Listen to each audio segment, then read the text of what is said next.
नमस्कार, मी आल्हाद नेने. माझी वेट डिजी कनेक्ट नावाची डिजिटल मार्केटिंग एजन्सी आहे. याच एजन्सीच्या अंतर्गत मी mangosanbaraske.com ही वेबसाईट सुरू केलेली आहे. गेली 2 वर्ष या वेबसाईटच्या माध्यमातून मी देवगड आपूस आंबे ऑनलाईन विकतो. चांगला रिस्पॉन्स आहे मुंबईमध्ये. हळूहळू मुंबईसह महाराष्ट्रातील इतर भागात पण ऑनलाईन ऑर्डर्स येत आहेत. तर म्हणजे हा पॉडकास्ट करण्याचं कारण म्हणजे नुकताच आंब्याचा सीझन संपलेला आहे, त्यामुळे थोडासा निवांत वेळ मिळालेला आहे. आणि एक चांगली गोष्ट अशी आहे की ज्यांच्याकडून हे आंबे आम्ही घेतो ते माझे मामा दीपक करंदीकर हे स्वतः आज इथे आलेले आहेत. त्याच्यावर त्यांच्याशी भेट झाली, गप्पा झाले आणि तेव्हा हे पॉडकास्टची आम्ही आयडिया केली. म्हणजे मेन इंटेन्शन हा पॉडकास्टचा असा आहे की दीपक मामांकडून मला काही गोष्टी जे स्वतः सांगतील ते मला माझ्या ऑनलाईन ऑडियन्सपर्यंत ते पोचवायचं आहे. तर तेव्हा मी इंट्रोडक्शन करून देतो. हे माझे मामा दीपक करंदीकर, हे मूळगाव यांचं देवगडला आहे. आता बाकीची माहिती ते तुम्हाला सांगतीलच. तर दीपक मामा, तू स्टार्ट कर, तुझं इंट्रोडक्शन दे लोकांना. नमस्कार, हे आल्हाद नेने माझा भाचा लागतो. मी मूळचा देवगड तालुका, जिल्हा सिंधुदुर्ग इथला रहिवासी आहे. माझी स्वतःची आंबा बागायत आहे आणि गेली 20-22 वर्ष डायरेक्ट लोकांपर्यंत आंबा थेट विक्री करून मी हा व्यवसाय करतोय. आणि ह्याच्यात खूप म्हणजे मला अपेक्षा होती त्याच्यापेक्षा प्रचंड यश मला ह्याच्यात मिळालं आहे. आणि लोकांचा रिस्पॉन्स सुद्धा इतका उत्कृष्ट आहे. कुठेही पब्लिसिटी नाही, बॅनरबाजी तर मुळीच नाही. माउथ टू माउथ पब्लिसिटीने जे काय लोकांपर्यंत पोचतंय त्या आधारेच हा व्यवसाय आजपर्यंत वाढला आहे. आणि आल्हाद माझा भाचा, तो सुद्धा स्वतः याच्यात इंटरेस्टेड आहे. कारण आता पुण्यामध्ये सुद्धा मी माझे असे एक रिलेटिव्ह आहेत, त्यांच्याबरोबर हा व्यवसाय करतोय. तर हे बघून आल्हादला सुद्धा असंच एक प्रेरणा मिळाली की आपण सुद्धा मुंबईला असाच पद्धतीचा एक व्यवसाय करूया. म्हणून त्याच्या डोक्यात सुद्धा एक कल्पना आली. मग त्याला सुद्धा मी त्याबद्दल सांगितलंय की तू सुद्धा व्यवसाय करू शकतोस मुंबईत. त्या दृष्टीने त्याची आता खटपट सुरू आहे. तर आता दीपक मामाला तुला एकच विचारायचं आहे की आता हा जो तू आंब्यांचं आम्हाला म्हणजे बऱ्याच लोकांचा रिस्पॉन्स आला आंब्यांच्या चवीबद्दल. आता मी स्वतः आंबे बरेच वर्ष खातोय. आता मी माझ्या मित्रांना दिले, ऑनलाईन आपले कस्टमर्स आहेत त्यांना दिले. ते सगळे म्हणतात की यार अशा आंबा मी कधीच खाल्लेला नाही. म्हणजे मी याचे व्हॉट्सअप पण स्क्रीनशॉट शेअर केले फेसबुकवरती वगैरे, की लोक प्रचंड खुश आहेत आपल्या आंब्याच्या याच्यावरती. तर असं तुला काय वाटतं, म्हणजे हे देवगडचे आंबे जे खरंच तेवढं ब्रँड आहे, देवगड जेवढं मोठं झालेलं, तर म्हणजे काय खासियत आहे देवगडच्या मातीमध्ये अशी जरा सांगशील का लोकांना? म्हणजे देवगडच का? ही खासियत म्हणजे अशी आहे की मुळात हा जो प्रदेश आहे हा खाडीपट्ट्यातला, म्हणजे खाडीच्या ज्या किनारपट्टीला जो वसलेला भाग असतो तिथल्या पदार्थांमध्ये किंवा जी साधारणपणे फळभाजीपाला जो असतो त्याच्यामध्ये एक वेगळ्या प्रकारचीच चव किंवा त्याचा एक फ्लेवर एक वेगळाच असतो. तोच आंब्यामध्ये पण उतरलेला आहे. त्याच्यामुळे देवगडचं नाव हे सगळीकडे अक्षरशः जगभर झालेलं आहे. आणि ती जी चव लोकांना एकदा माहीत झालेली आहे त्याच्यामुळे ती चव बघूनच लोक त्याच्याकडे आकृष्ट फार होतात. आणि हा बघ आता कसा आंबा पिकलेला आंबा मी दाखवतो. म्हणजे काय होतं, हे आंबे जेव्हा आम्ही पाठवतो ना तेव्हा काही लोक फोटो पाठवतात, अरे यार किती आंबे दिसायलाच मस्त आहेत, कधी टेस्ट करतोय असं झालंय. त्याच्यामुळे हा एक मला प्रचंड म्हणजे आला खूप चांगला रिस्पॉन्स. त्याच्यामुळे हा एक मला प्रश्न विचारायचा होता, त्याचं आपलं उत्तर मिळालं की देवगडच का. म्हणजे असं आपण अंडर एस्टिमेट करत नाही, कोकणातले सगळे आंबे चांगले असतात, तरी देवगडला प्रेफरन्स का मिळतो हे आता मामाने आपल्याला सांगितलं. कारण ते एक आपण नैसर्गिक देणगीच असं आपण म्हणू शकतो, असं तो एरिया आहे रिजनला देवगडला. हे जे काय फळफळावळ आहे ती उत्कृष्ट प्रतीचीच असते. येस. आता पुढचा प्रश्न मला असा त्याला विचारायचा होता, जेव्हा हे त्यांनी पुण्यामध्ये स्टार्ट केलं तेव्हा सुरुवात कशी झाली, कसं ते एक्सपांड झालं पुण्यामध्ये. आणि मी तर ऐकलं की पुण्यामध्ये म्हणजे फारच म्हणजे प्रसिद्धच आहेत, म्हणजे एक रिजन आहे तिथे माहिती आहे आंबे विकतात असं. म्हणजे मी फार डिटेलमध्ये जात नाही, पुणे सिटीमध्ये आंबे विकतात तर प्रसिद्धच आहेत बाबा ह्यांचे आंबे. लोक अक्षरशः, माझा भाऊ पुणे इकडे लक्ष देतो, 2-2 महिन्यापासून त्यांना मेसेज येत असतात. आणि जेव्हा सीझन सुरू होतं तर त्याला विचारायला वेळच नसतो. 2000-3000 असे त्याला कॉल आले असते त्या सगळ्या 2 महिन्यादरम्यान. तर कसं सुरू झालं पुण्याचं जरा सांगशील का? आता म्हणजे प्रचंड यश याच्या मागे काय तुला वाटतं की पुणेकर आणि म्हणतात ना ते टेस्टला प्रिफरन्स असतं त्यांचा, म्हणजे पुणेकरांचा क्लास वेगळा असतो. मग हा मे बी आंब्यांच्या थ्रू तो क्लास त्यांना मिळाला.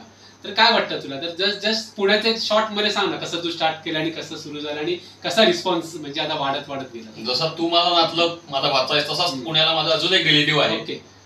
तर त्यांनी मला ही सुरुवातीला आयडिया दिली की असा देवगडचा तुमचा जो आंबा असतो हा उत्कृष्ट असतो, तर ह्याला पूर्ण प्रसिद्धी मिळावी बाहेर, म्हणजे सर्व लोकांपर्यंत त्याचं नाव पोहोचावं, लोकांना ती चव चाखता यावी.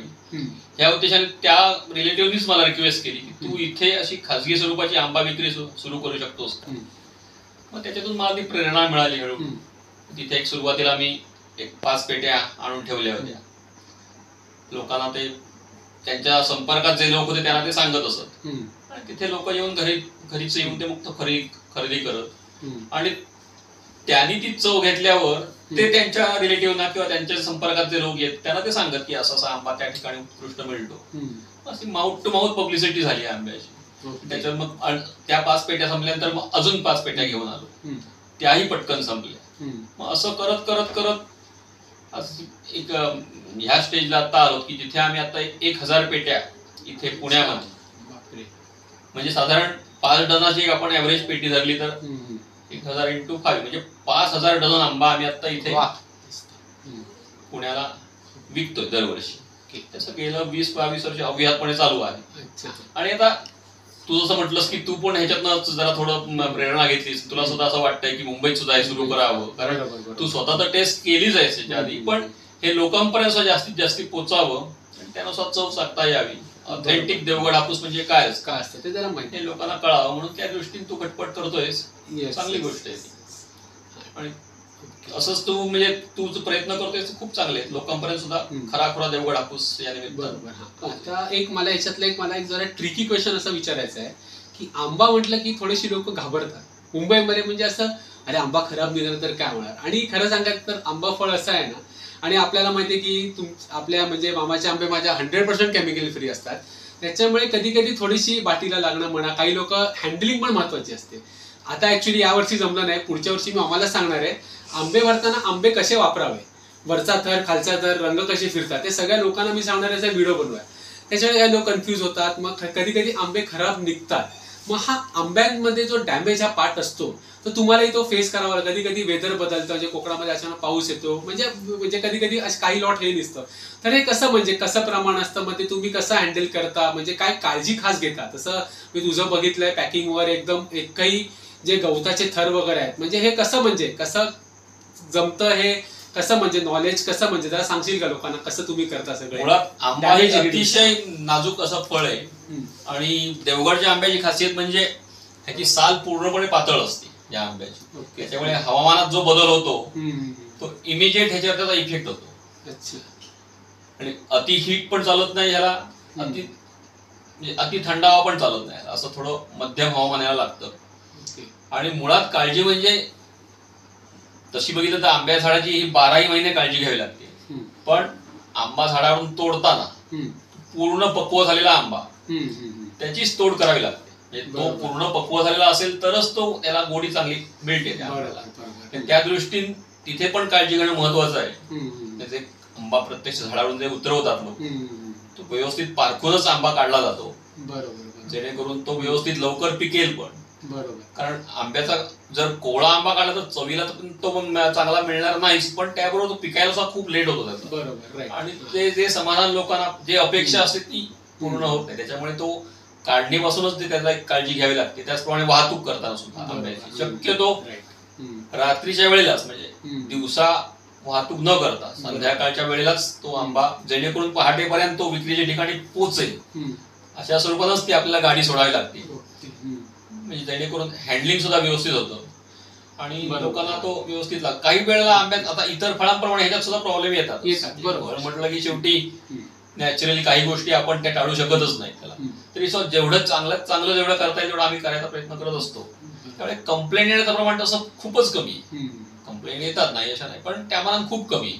आणि इतकं अप्रतिम चव त्यांना मिळते म्हटल्यावर लोक त्या थोड्याशा ह्याच्याकडे सुद्धा दुर्लक्ष करतात.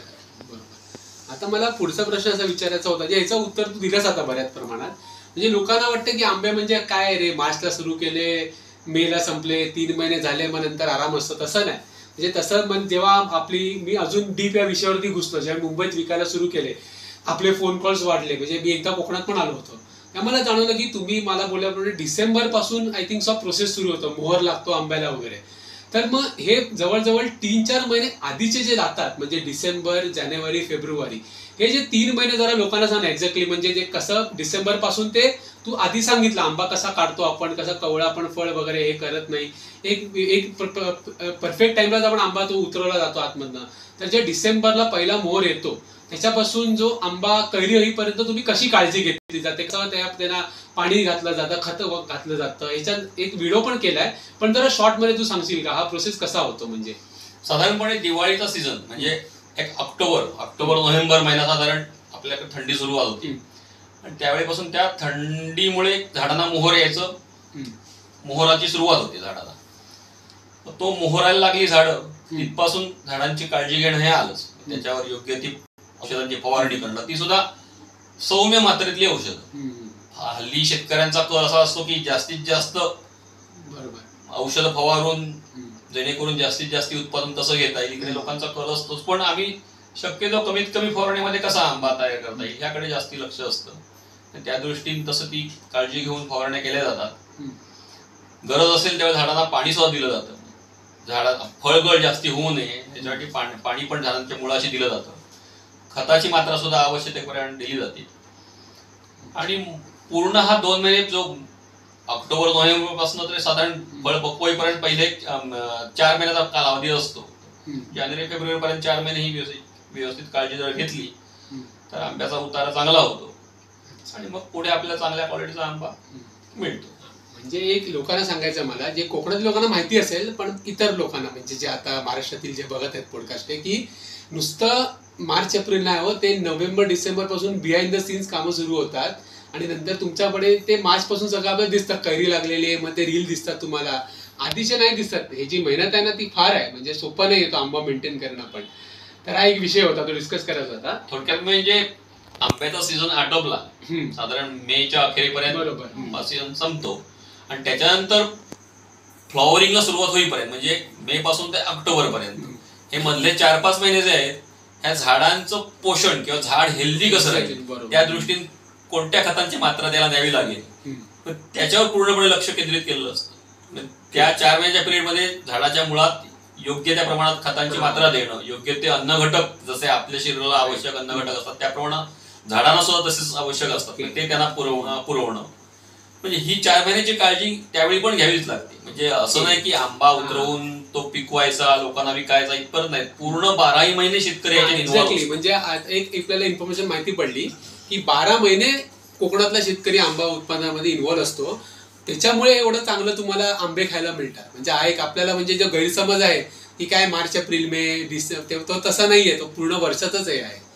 आता पुढचा प्रश्न जो माझ्या संदर्भात आहे, जरासा कनेक्टिंग होते मला, की ही वेबसाईट काढलेली आहे. तर माझं मेन इंटेन्शन कसं होतं ही वेबसाईट काढताना, की हे आंबे जे आहेत ना मुंबई पुण्यामध्ये आता विकले जातात, पण पुढे मागे ते आम्हाला बाहेर पाठवायचे, म्हणजे भारतातील इतर भागामध्ये आंबे जायला पाहिजेत. तरी ती सुरुवात झालेली आहे. दिल्ली, बँगलोर, कर्नाटकातील काही भागामध्ये, आपलं अजून काही बँगलोर म्हणा, थोडेसे आपले आपण खाली अजूनही ठिकाणी पाठवतो. तामिळनाडूला, चेन्नईला गेलेले आहेत आंबे. पण हे करत असताना होता आपल्याला व्हॉल्यूम वाढवायचा म्हटला आंब्यांचा, तर त्याच्यामध्ये आमचा पुढचा कल तोच आहे की हे आंबे आम्हाला मुंबई पुणे व्यतिरिक्त बाकीच्या विभागात हे करायचे. तर म्हणजे तुला एक हा, आता बरेच ऍड्स पण मला फेसबुकला दिसतात मी डिजिटल मार्केटिंग करत असल्यामुळे, की pan India delivery available, all over India delivery available. तुला याच्यामध्ये कसं आंब्याचं आपलं आता बोलणं झालं की फार आपल्याला तो काळजीपूर्वक हँडल करावा लागतो. तर तुला ह्याच्यामध्ये चॅलेंजेस काय वाटतात? म्हणजे हे आपण कसं म्हणजे फुलफिल आपण करू शकतो का? कधी कधी डॅमेज, कधी खूप असं येऊ शकतं की आज सोमवारी आपण आंबा भरला होता, आपल्याला चेन्नईला पाठवायचा आहे, तो शनिवारी चेन्नईला जाणार आहे, 5 दिवस बॉक्स बंदच्या बंद राहणार आहे. तर हे सगळे म्हणजे आता तसं म्हणजे तू पाठवलेस पण आहेस, त्याचा तू अनुभव सांगशील का की कसं तू हे केलंस वगैरे, विविध ठिकाणी आंबे पाठवायचं कसं एक सिस्टीम आपण आखू शकतो, एक लहानसं त्याच्याबद्दल तू माहिती देशील? आता आंब्याचं ज्यावेळी आपण ट्रान्सपोर्टेशन ह्या दृष्टीने विचार करतो त्यावेळी मुख्य काळजी तिथेच घ्यावी लागते, कारण त्याची ज्या काही पेट्या भरलेल्या असतात त्या गाडीमध्ये योग्य अंतर राखून त्या एकमेकावर रचावं लागतात, जेणेकरून खालचा आंबा दबला जाऊ नये यासाठी व्यवस्थित त्यांची मांडणी करावी लागते गाडीतच. ती सगळी काळजी घ्यावीच लागते.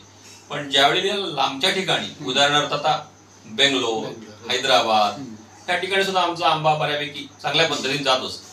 मग तिथे पाठवताना सुद्धा शक्यतो तयार आंबा आम्ही लोकांना सांगतानाच सांगत असतो की तयार आंबा कोणी प्लीज ऑर्डर करू नका, कारण तो कुरिअर वाल्यांचे प्रॉब्लेम असतात, वेळेवर ते डिलिव्हरी देतील की नाही हे आपण सांगू शकत, कारण तो पार्ट आपल्या हातात काहीच नसतो. त्याच्यामुळे त्या दृष्टीने मग तसाच कच्चा आंबा जो असतो त्या पद्धतीत आम्ही थोडासा तो पिकायच्या स्टेजमध्ये आला की ते बॉक्स मध्ये भरून मग तेवढ्या पिरियड नंतर तो आंबा व्यवस्थित पिकेल ह्या गणित हे धरूनच आम्ही त्याप्रमाणे तो भरणी करत असतो पेंडीची. त्याच्यामुळे तो गिऱ्हाईक आम्हाला कस्टमर पर्यंत पोहोचेपर्यंत तो व्यवस्थित पिकतो आंबा आणि व्यवस्थित त्यांना सुद्धा तो आंबा आमच्या ठिकाणी सुद्धा लोकांना मिळतो. हो, तो आपल्याला एक्सपिरियन्स आलेला आहे. हो येस. तर आता अजून पुढच्या वर्षी अजून वाढवायचं आहे, आपल्याला जास्ती फोकस करायचा आहे. तर आता म्हणजे हे पॉडकास्टचा एक मेन उद्दिष्ट काय होतं की मँगोज आणि बरंच काही आपण मँगोज बद्दल मामाने आपल्याला सगळी इन्फॉर्मेशन दिली. मग बरंच काही काय, बरंच काही आहे हे कोकणातील नुसता आंबा नाही, कोकणातील काजू प्रसिद्ध आहे, कोकणातील कोकम प्रसिद्ध आहे.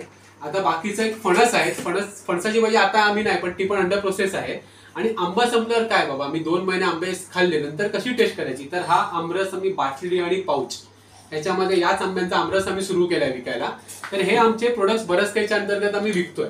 तर त्याच्याबद्दल तुला जर मला विचारायचं की हे बरंच काहीच्या अंतर्गत आता आपण स्टार्ट करतोय, आता आपण जून जुलैपासूनच याचं मार्केटिंग सुरू करणार आहे, तुम्हाला या संदर्भात व्हिडिओ दिसणार आहेत. तर तुला कसं वाटतं जे आंबा आणि काजू हे प्रोडक्ट्स लोकांना माहिती आहे, कोकम माझ्यामध्ये महाराष्ट्र सोडलं तर बाहेर एवढं लोकांना माहिती नाहीये, फणस पण तेच आहे, फणसचा हेल्थ बेनिफिट्स आहेत पण बाकीची लोक फणसापासून लांब असतात. त्या व्यतिरिक्त तू बोलला मला तसं आपण काही पिठं पण विकतो, नाचणीचं पीठ, कुलटाचं पीठ वगैरे. तर ह्याचं तुला कसं वाटतं, आंब्याचा सीझन संपला आता आपल्याला हे प्रोडक्ट्स विकायचे, तर आंब्यासारखी सक्सेस मला तरी वाटतं याला मिळेल, बाहेरच्या लोकांना आपण माहिती करून देऊ. तर तुला ऍज अ एक तिकडचा शेतकरी आणि ते जे सगळे प्रोडक्ट्स आता बनवणार आहेस, तुला कसं वाटतं या प्रोडक्ट बद्दलचं फ्युचर आणि ऑनलाईन कसे जाऊ शकतात, तुझं एक असं ओपिनियन काय त्याच्याबद्दल? बरोबर. तर आंब्याचा सीझन मे अखेरपर्यंत संपल्यानंतर साहजिकच प्रश्न पडतो की पुढे वर्षभर आंबा, कारण इतर फळं हल्ली बघितलं तर संत्री, सफरचंद ही बारमाही हल्ली अवेलेबल असतात. त्याचप्रमाणे आंबा आपल्याला वर्षभर लोकांना देता येईल का, पण तसं अजून त्या बाबतीत आम्ही फार मोठं हे केलं नाही. पण मग आंब्याच्या ऐवजी हा आंब्यापासून काढलेला आमरस, ज्याला आपण मँगो पल्प म्हणतो, हा लोकांना अवेलेबल आहे. हा वर्षभर पुरे चांगल्या प्रतीचाच आंबा घेऊन त्याचा रस काढून ह्या पाऊच मध्ये, आणि ही बॉटल आहे ह्यामध्ये आम्ही सील करतो आणि त्याचा आस्वाद सुद्धा लोक वर्षभर घेऊ शकतात. बरं, ह्याच्यामध्ये कोणत्याही प्रकारचं प्रिझर्वेटिव्ह नाही.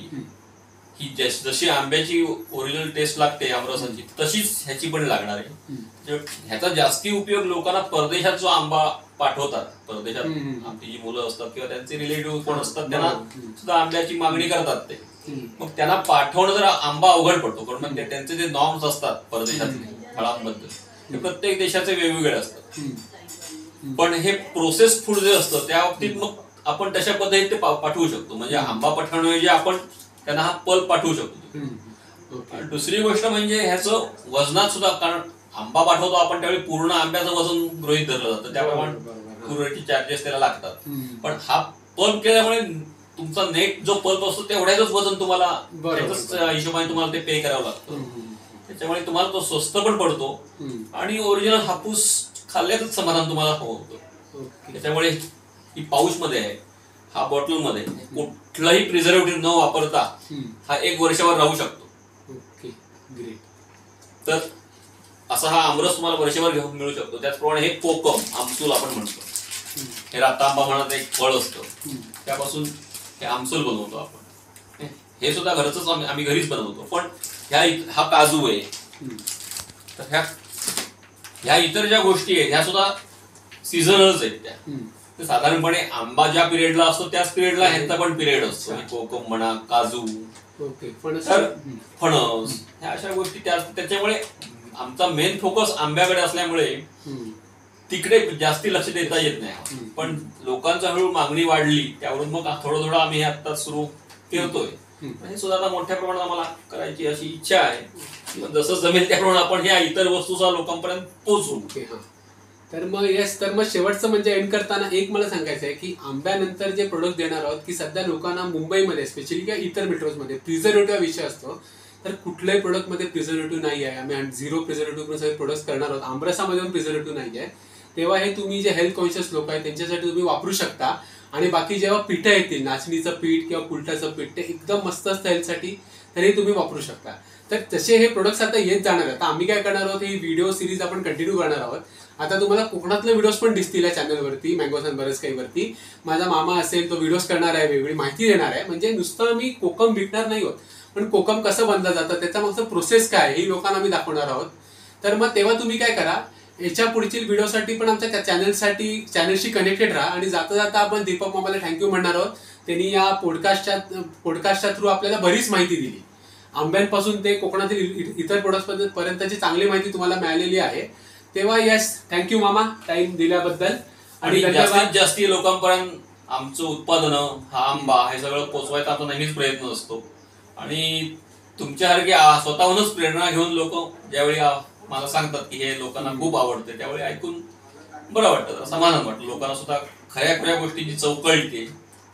तर त्या दृष्टीने आपण सुद्धा जे काही प्रयत्न करतात ते सुद्धा खूप कौतुकास्पद आहेत. म्हणजे तुमचं इतर गोष्टी सांभाळून सुद्धा तुम्ही याच्यात इंटरेस्ट दाखवता, खूपच कौतुकास्पद आहे. आम्हाला असं समाधान मिळतं, कारण आमची स्व वस्तू अख्ख्या संपूर्ण लोकांना, मॅक्झिमम लोकांपर्यंत पोहोचवता येते, जेणेकरून त्यांना सुद्धा ह्याची ओरिजिनल चव काय आहे कुठल्या गोष्टी त्यांनाही कळू शकतो. एक्झॅक्टली. आता मामाने बोलल्याप्रमाणे तोच मेन पॉईंट आहे की हे जे प्रोडक्ट्स आहेत ते नुसते महाराष्ट्राने आपल्याला इंडियाच्या भारतभर पोचवायचे आहेत. त्याच्यासाठी वेबसाईट आहे, ह्याचे हाय क्वालिटी प्रोडक्ट्स आहेतच. तेव्हा यास आपण भेटत राहू असे व्हिडिओज करत पुढच्या ह्याच्यामध्ये. तेव्हा कनेक्टेड राहा आमच्या इंस्टाग्राम हँडलशी आणि युट्यूब चॅनलशी. Thank you for watching this podcast. Bye bye. धन्यवाद. धन्यवाद.